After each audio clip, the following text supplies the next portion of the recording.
baterai kecil yang memberikan energi pada lampu senter. Dalam tubuh kita, potensial membran adalah seperti baterai mikroskopis yang memberi energi pada sel untuk berkomunikasi. Untuk peran potensial membrannya begini. Jadi, semua sel tubuh kita itu memiliki potensial membran, yaitu pemisahan muatan positif dan negatif di kedua sisi membran plasma. Nah, pada sel saraf, potensial membran istirahat yang berupa minus 70 mV adalah titik awal untuk menghasilkan impuls saraf.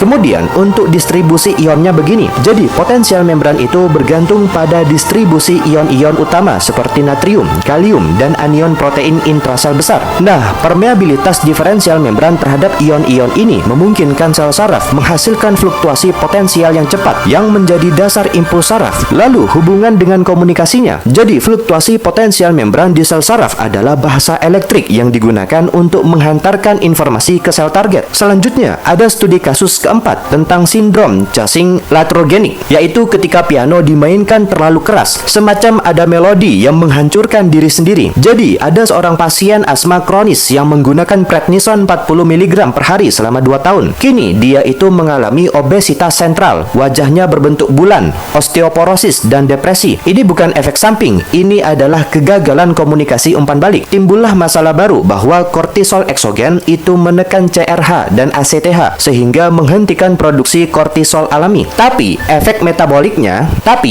metaboliknya terus berjalan tanpa regulasi. Akibatnya pemecahan protein sehingga terjadi atrofi otot, sampailah terjadi deposisi lemak sehingga terjadi wajah bulan. Akibatnya inhibisi osteoblast sehingga berujung pada fraktur patologis. Hasil akhirnya adalah sistem endokrin itu kehilangan kemampuan mendengar dirinya sendiri. Solusinya apa? Terapi steroid perlahan, yaitu memberi waktu hipotalamus hipofisis untuk pulih. Lalu ada terapi suportif, yaitu kalsium, vitamin D, dan latihan. Nah, dalam 6 bulan sampai 12 bulan, sumbu HPA itu pulih. Nilai tambah dan insight kita semakin lama semakin kuat, teman-teman. Ilmu kita semakin berkualitas bahwa umpan balik negatif itu bukan mekanisme pasif. Ia adalah sistem keamanan utama